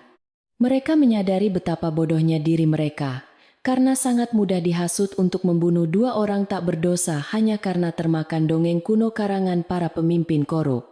Rasa bersalah yang teramat sangat menyelimuti hati setiap petani yang tadi siang dengan penuh semangat mengumpulkan kayu bakar untuk membakar Kirana dan suaminya hidup-hidup. Beberapa ibu mulai menangis tersedu-sedu, memohon ampunan kepada sang pangeran dan juga kepada Kirana atas kebutaan hati dan kebodohan mereka selama ini. Di tengah keheningan penuh penyesalan itu, Mbah Harjo melangkah maju perlahan sambil mengetukkan tongkat kayunya ke tanah berdebu untuk menarik perhatian seluruh warga yang menunduk. Kakek bijaksana itu menatap sedih ke arah tetangganya yang kini dilanda rasa malu luar biasa setelah kejahatan mereka dibongkar habis-habisan oleh Sang Raja Selatan. Inilah akibatnya jika kalian membiarkan rasa takut mematikan akal sehat dan hati nurani yang bersih. Kalian hampir saja menjadi pembunuh berdarah dingin bagi sesama manusia. Nasihat Mbah Harjo pelan. Perkataan kakek itu menusuk tepat ke relung hati warga desa, membuat mereka semakin tidak berani mengangkat wajah dari tanah.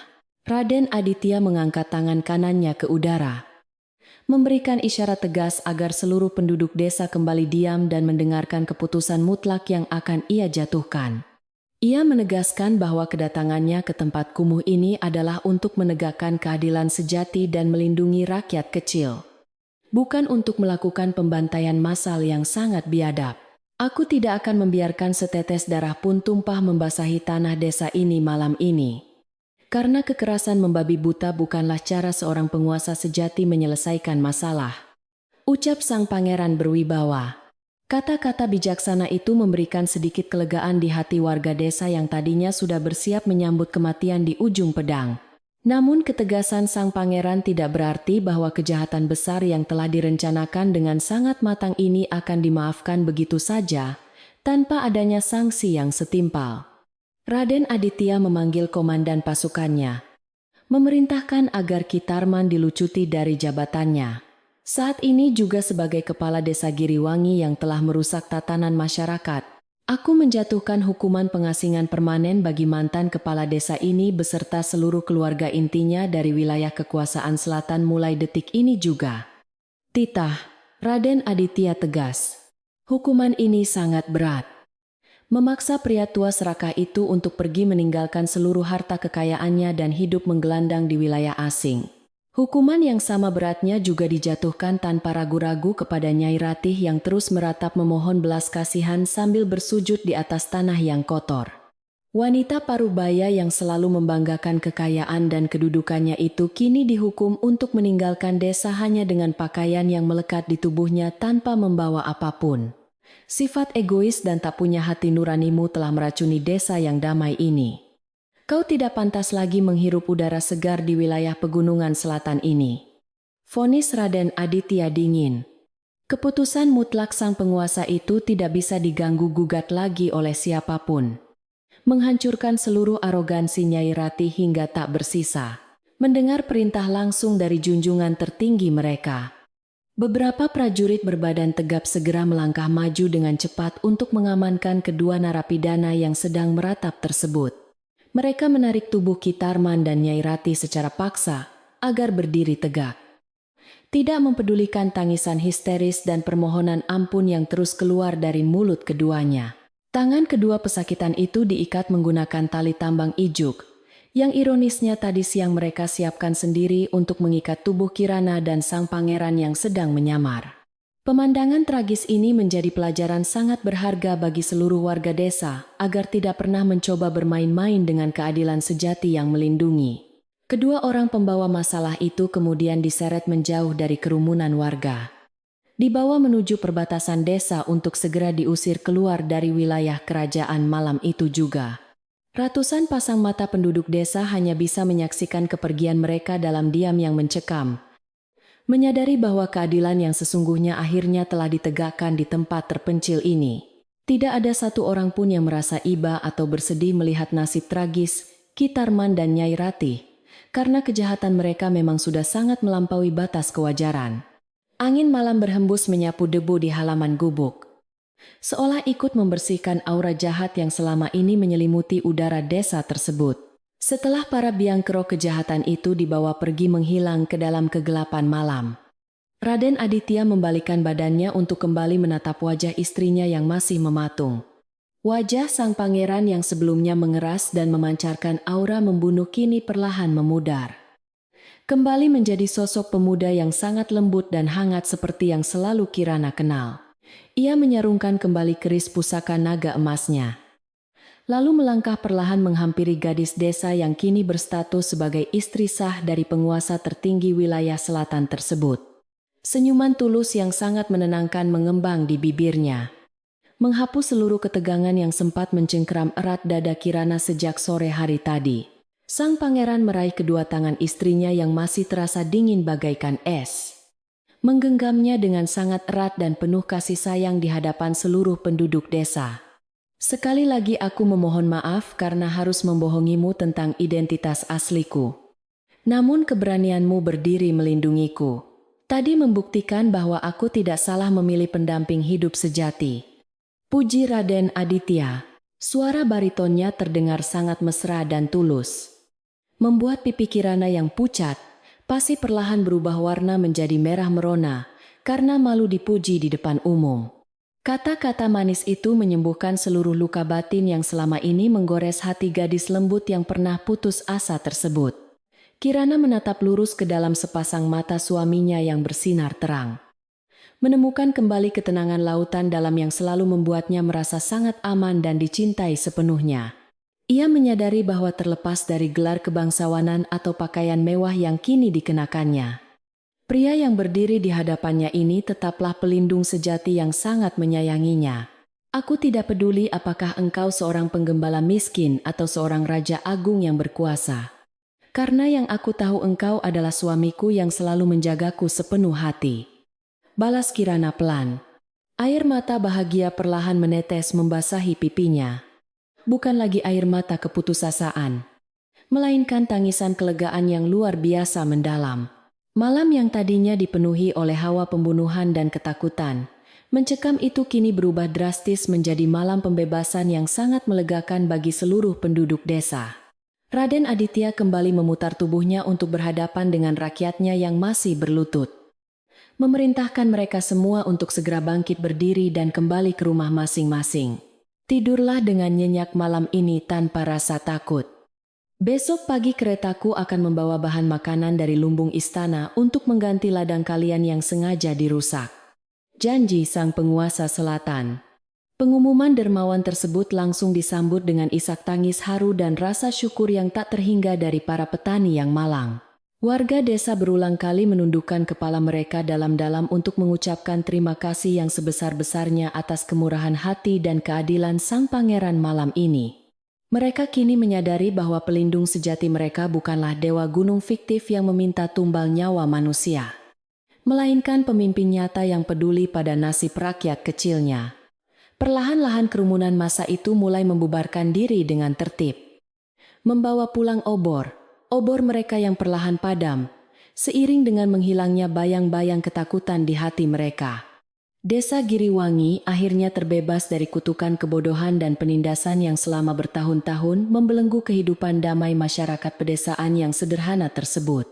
Pasukan elit berkuda yang masih tersisa segera menyebar ke seluruh penjuru desa untuk memastikan keamanan dan ketertiban malam itu tetap terjaga dengan sangat baik.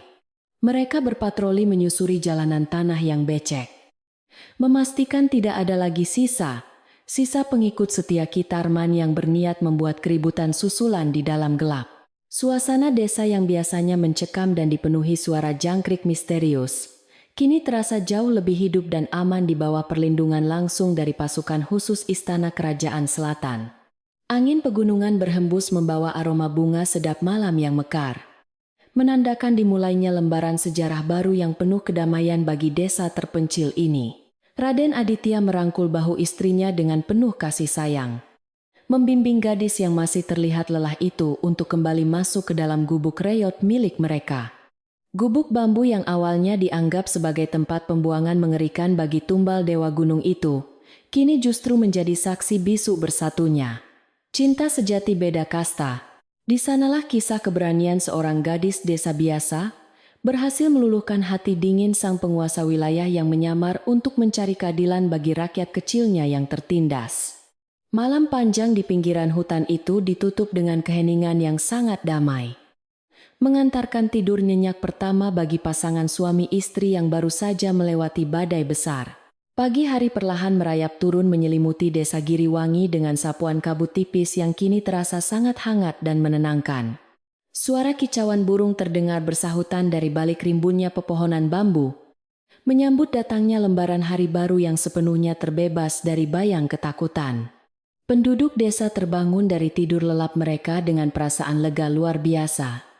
menyadari bahwa ancaman mengerikan tentang amarah Dewa Gunung telah sirna selamanya.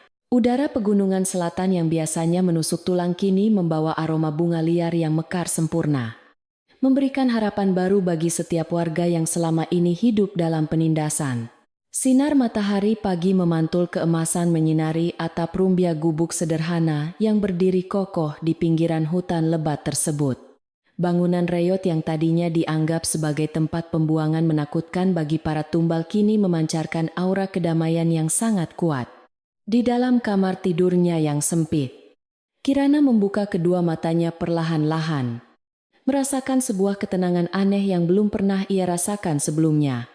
Ingatan tentang peristiwa menegangkan semalam berputar kembali di kepalanya, meyakinkan dirinya bahwa semua keajaiban itu bukanlah sekadar bunga tidur, melainkan kenyataan manis yang harus ia syukuri sepenuh hati. Gadis lembut itu menoleh ke samping dan mendapati suaminya masih tertidur pulas dengan napas yang teratur dan wajah yang sangat rileks. Garis wajah Raden Aditya tidak lagi menampakkan ketegangan berat yang selama ini ia sembunyikan di balik topeng seorang penggembala miskin. Kirana tersenyum sangat manis melihat pria hebat ini, menyadari betapa beruntungnya ia karena pengorbanan yang dipaksakan oleh bibinya justru membawanya pada pelindung sejati. Pria yang rela menanggalkan kemewahan istana megah demi menegakkan keadilan di desa terpencil ini kini telah sepenuhnya menjadi milik Kirana selamanya.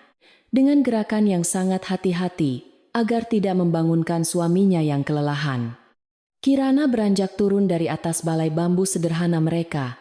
Ia melangkah tanpa suara menuju dapur kecil di bagian belakang, menghirup dalam-dalam aroma tanah basah dan sisa pembakaran kayu semalam. Rutinitas paginya tidak berubah meskipun ia kini menyadari bahwa status aslinya adalah seorang permaisuri agung dari penguasa wilayah selatan. Kirana mulai menyalakan perapian untuk merebus air pegunungan yang jernih, mempersiapkan teh hangat yang selalu menjadi minuman kesukaan suaminya. Setiap kali matahari mulai terbit menyapa bumi, suara gemertak kayu bakar yang terbakar api memecah kesunyian dapur yang sempit, memberikan rasa hangat yang menjalar cepat ke seluruh tubuh Kirana. Tangannya yang terampil mulai menyiapkan beberapa cangkir bambu yang biasa mereka gunakan. Hatinya meluap-luap oleh rasa syukur yang tiada tara indahnya. Ia tidak lagi merasa menjadi seorang korban persembahan yang menyedihkan, melainkan seorang wanita terhormat yang dilindungi oleh cinta suci seorang raja bijaksana. Setiap tetes air panas yang ia tuangkan ke dalam cangkir, seolah membasuh bersih sisa-sisa luka batin peninggalan masa lalunya yang kelam. Dari arah pintu kamar yang terbuka perlahan, Raden Aditya melangkah masuk menghampiri istrinya dengan senyuman hangat yang menghiasi wajah tampannya pagi itu. Sang pangeran kembali mengenakan pakaian katun sederhananya, memilih kenyamanan hidup ala penduduk desa sebelum mereka benar-benar harus kembali ke pusat kerajaan. Aroma teh buatan tanganmu selalu berhasil membangunkanku dengan perasaan yang sangat bahagia dan damai setiap paginya. Sapa suaminya dengan suara bariton yang lembut. Kirana segera menoleh dan menundukkan kepalanya sedikit. Pipinya memerah karena masih merasa sedikit canggung dengan status suaminya yang sebenarnya. Gadis itu menyodorkan secangkir teh panas tersebut dengan kedua tangannya yang sedikit gemetar. Masih mencoba membiasakan diri, memandang wajah suaminya. Lekat-lekat. Ini hanyalah teh seduh biasa dari daun murahan. Mungkin rasanya tidak sebanding dengan minuman mewah yang biasa Kanda nikmati di Istana Selatan, jawab Kirana merendah. Raden Aditya menerima cangkir bambu itu, menghirup aromanya sebentar sebelum meminum isinya, dengan gerakan pelan yang sangat menikmati rasa hangatnya. Percayalah istriku, tidak ada teh racikan tabib istana manapun yang bisa mengalahkan manisnya teh yang diseduh dengan ketulusan hati sepertimu, pujinya. Mereka berdua kemudian duduk berdampingan di atas bangku bambu panjang yang terletak di teras depan gubuk sambil menikmati keheningan pagi pegunungan. Udara segar membelai lembut wajah mereka, menyapu pandangan menuju pekarangan luas, tempat kerbau yang selama ini menemani penyamaran sang pangeran sedang makan rumput. Raden Aditya mulai menceritakan rencana besarnya untuk membangun kembali tatanan desa Giriwangi yang sempat rusak parah akibat keserakahan mantan kepala desa. Ia berjanji akan memberikan lahan pertanian baru dan memastikan setiap penduduk desa mendapatkan keadilan serta kemakmuran yang layak tanpa bayang ketakutan. Sementara itu di pusat desa, suasana yang biasanya sepi kini berubah menjadi sangat ramai dan penuh dengan sorak-sorai kegembiraan dari warga. Iring-iringan kereta kuda dari Istana Selatan telah tiba sejak pagi buta, membawa puluhan karung beras, jagung manis, dan sayuran segar berlimpah. Para prajurit kerajaan membagikan bahan makanan tersebut secara adil kepada setiap keluarga petani yang ladangnya kemarin sengaja dirusak oleh racun Ki Tarman. Wajah-wajah penduduk desa yang kemarin pucat pasi karena ketakutan kini berseri-seri memancarkan kelegaan luar biasa menerima bantuan dari sang penguasa. Mbah Harjo berdiri di pinggir lapangan desa sambil bersandar pada tongkat kayu pulenya, mengamati hiruk-pikuk pembagian makanan itu dengan senyum kepuasan. Mata tuanya yang rabun kini berbinar terang melihat anak-anak kecil berlarian ke sana kemari, membawa buah-buahan segar, pemberian prajurit istana. Kebijaksanaan kakek tua ini terbukti benar, bahwa kebenaran akan selalu menemukan jalannya sendiri untuk menghancurkan kebatilan yang ditutupi oleh ketakutan tak berdasar. Awan mendung kebohongan yang selama ini menyelimuti lembah hijau ini akhirnya berhasil disingkirkan oleh angin keadilan yang dibawa oleh Raden Aditya. Beberapa perempuan desa yang berkumpul di dekat sumur utama kini membicarakan Kirana dengan nada suara yang penuh rasa hormat dan kekaguman mendalam. Mereka yang dulu sering mencibir dan merendahkan nasib gadis malang itu, kini menyadari bahwa kelembutan hati Kirana telah menyelamatkan nyawa seluruh warga. Kita harus banyak belajar dari kesabaran Kirana. Ia tidak pernah membalas kejahatan bibinya, namun semesta justru membalasnya dengan mengangkat derajatnya setinggi langit. Ucap salah seorang ibu. Mereka berjanji pada diri sendiri untuk tidak pernah lagi membiarkan fitnah keji memecah belah persaudaraan di desa ini. Kembali ke pinggiran hutan, Raden Aditya menggenggam tangan istrinya dengan erat, memberitahukan bahwa besok pagi mereka harus segera berangkat menuju Istana Agung. Tanggung jawab besar sebagai pemimpin tertinggi wilayah selatan telah memanggilnya kembali untuk menyelesaikan berbagai urusan kenegaraan yang sempat tertunda selama masa penyamarannya.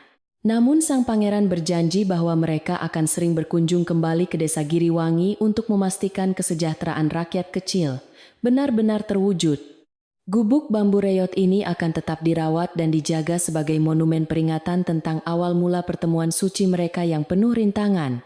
Kirana menganggukkan kepalanya pelan, merasakan perpaduan rasa antusias dan sedikit keengganan untuk meninggalkan desa tempat ia dilahirkan dan dibesarkan selama ini.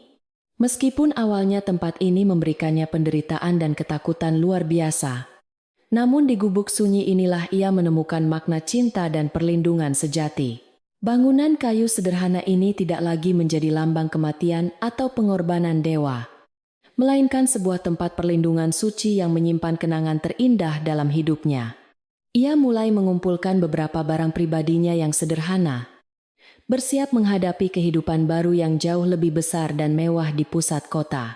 Menjelang siang hari, desa tersebut semakin sibuk dengan aktivitas positif yang lama tidak terlihat sejak ketakutan akan Dewa Gunung mulai merajalela.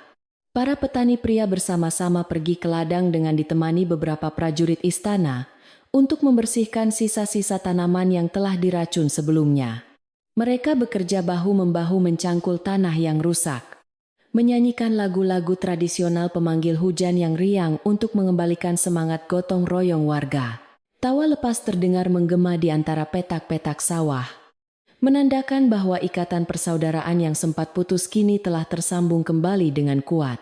Matahari perlahan mulai bergerak turun ke ufuk barat, memancarkan cahaya jingga keemasan yang melukis langit pegunungan selatan dengan pemandangan sangat menakjubkan. Tidak ada lagi awan hitam tebal atau badai petir yang menyambar-nyambar, karena alam pun seolah ikut merasakan kedamaian hati seluruh penduduk. Dewa gunung yang selama ini ditakuti ternyata hanyalah mitos karangan manusia serakah. Sementara gunung itu sendiri berdiri diam sebagai penjaga alam yang kokoh. Warga desa kini bisa menatap puncak gunung berapi itu tanpa rasa ngeri, melainkan dengan rasa kagum atas kebesaran ciptaan semesta alam. Di teras belakang gubuknya, Kirana menyiapkan makan malam sederhana berupa ikan bakar hasil tangkapan dari sungai terdekat dan sepiring ubi rebus hangat. Raden Aditya membantu menata daun pisang sebagai alas makan mereka. Menikmati saat-saat terakhir kehidupan pedesaan yang sangat damai dan bersahaja ini. Mereka berdua menyantap makanan tersebut dalam keheningan yang nyaman. Mensyukuri nikmat sehat dan keselamatan yang masih diberikan setelah melewati malam yang menegangkan. Rasa manis ubi rebus itu terasa jauh lebih nikmat daripada hidangan mewah manapun, karena disantap dengan hati yang terbebas dari beban. Setelah menyelesaikan makan malam mereka, pasangan suami istri itu berjalan pelan menuju sumur tua berbatu yang terletak di sudut pekarangan belakang gubuk. Cahaya bulan purnama bersinar sangat terang menyinari bumi, memantulkan bayangan mereka berdua di permukaan air sumur yang tenang tanpa riak sedikit pun. Raden Aditya merangkul pinggang Kirana dengan lembut, menarik tubuh istrinya agar bersandar nyaman di dadanya yang bidang sambil menikmati sapuan angin malam. Ia membisikkan kata-kata cinta yang sangat manis ke telinga Kirana, berjanji untuk selalu menjadikan gadis itu satu-satunya permaisuri di hatinya. Kirana menyandarkan kepalanya dengan manja, membiarkan kehangatan tubuh suaminya mengusir sisa-sisa hawa dingin pegunungan yang mencoba menusuk pori-pori kulitnya. Ia menatap hamparan bintang yang bertaburan di langit malam cerah. Berterima kasih kepada takdir yang telah mengubah garis hidupnya secara dramatis. Mimpi buruk tentang kawah gunung mendidih yang meminta tumbal gadis perawan telah sepenuhnya lenyap, digantikan oleh masa depan cerah, bersinar terang benderang. Perjalanan panjang penderitaannya telah berakhir bahagia, membuktikan bahwa kesabaran luar biasa selalu membuahkan hasil akhir yang paling manis dalam kehidupan manusia di dunia ini. Di kejauhan, beberapa prajurit elit kerajaan tampak berjaga-jaga dengan sikap sempurna, mengelilingi batas pekarangan gubuk tanpa mengganggu privasi junjungan mereka sedikit pun. Mereka berdiri tegap bagaikan patung batu, merasa sangat bangga dan hormat melihat kerendahan hati penguasa wilayah selatan yang begitu mencintai rakyat jelata. Sang pangeran telah mengajarkan kepada mereka semua bahwa kebesaran sejati seorang raja tidak diukur dari kemewahan istananya, melainkan dari kedekatannya dengan rakyat jelata. Malam itu terasa berlalu sangat lambat dan penuh dengan berkah, menyelimuti seluruh desa Giriwangi dengan aura perlindungan magis yang tak tertembus. Sementara itu di balai desa, para pria parubaya berkumpul mengelilingi perapian kecil sambil menikmati kopi panas dan menghisap tembakau linting mereka. Pembicaraan mereka tentu saja tidak jauh dari peristiwa luar biasa semalam. Mengagumi penyamaran sempurna Raden Aditya yang sama sekali tidak memancing kecurigaan. Kisah epik tentang seorang penggembala kerbau miskin yang tiba berubah menjadi penguasa paling berkuasa ini pasti akan menjadi legenda baru. Cerita kepahlawanan ini akan terus diwariskan dari mulut ke mulut, melintasi berbagai generasi untuk mengajarkan nilai-nilai kebenaran kepada anak cucu kelak. Mereka juga menjadikan nasib tragis Ki Tarman dan Nyai Ratih sebagai peringatan keras agar tidak ada lagi warga yang berani bertindak zalim. Kedua orang serakah itu kini pasti sedang berjalan tertatih-tertatih menembus hutan lebat di luar batas wilayah kerajaan tanpa membawa bekal apapun. Penduduk desa bertekad kuat untuk membangun kembali tata karma kehidupan bertetangga yang jujur, saling membantu, dan penuh dengan rasa kasih sayang sesama. Malam ini menjadi saksi bisu kebangkitan kembali desa Giriwangi dari keterpurukan moral yang sempat merusak akal sehat mereka selama bertahun-tahun lamanya. Malam semakin larut dan udara dingin mulai turun, merayap menyelimuti seluruh lembah, membuat pepohonan bambu bergesekan menghasilkan melodi alam yang merdu. Kirana dan Raden Aditya berjalan bergandengan tangan masuk kembali ke dalam gubuk reot mereka untuk beristirahat mengumpulkan tenaga persiapan perjalanan besok. Keris pusaka naga emas yang semalam menjadi penentu keadilan kini telah disimpan rapi di dalam kotak kayu jati ukiran yang dibawa prajurit.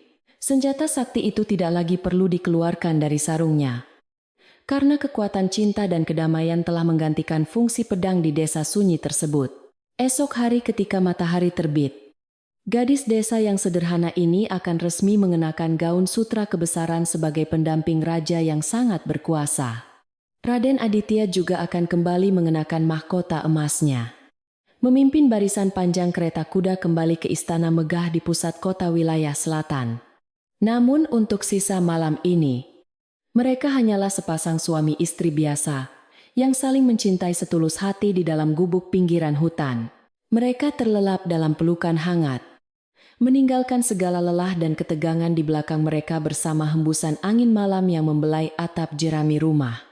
Cerita tentang pengorbanan palsu di desa Giriwangi kini telah usai. Ditutup rapat-rapat, tanpa ada lagi darah tidak berdosa yang tumpah. Bintang jatuh melintas sejenak di langit selatan, seolah-olah memberikan restu abadi bagi perjalanan hidup Kirana dan Raden Aditya di masa depan. Seorang petani tua yang hendak menutup jendela kayu rumahnya, menatap ke arah gubuk di pinggir hutan itu, sambil tersenyum sangat damai. Kebaikan hati akan selalu mengalahkan kejahatan sebesar apapun. Dan pelindung sejati tidak pernah datang dengan suara gemuruh yang menakutkan. Gumam warga desa itu tenang.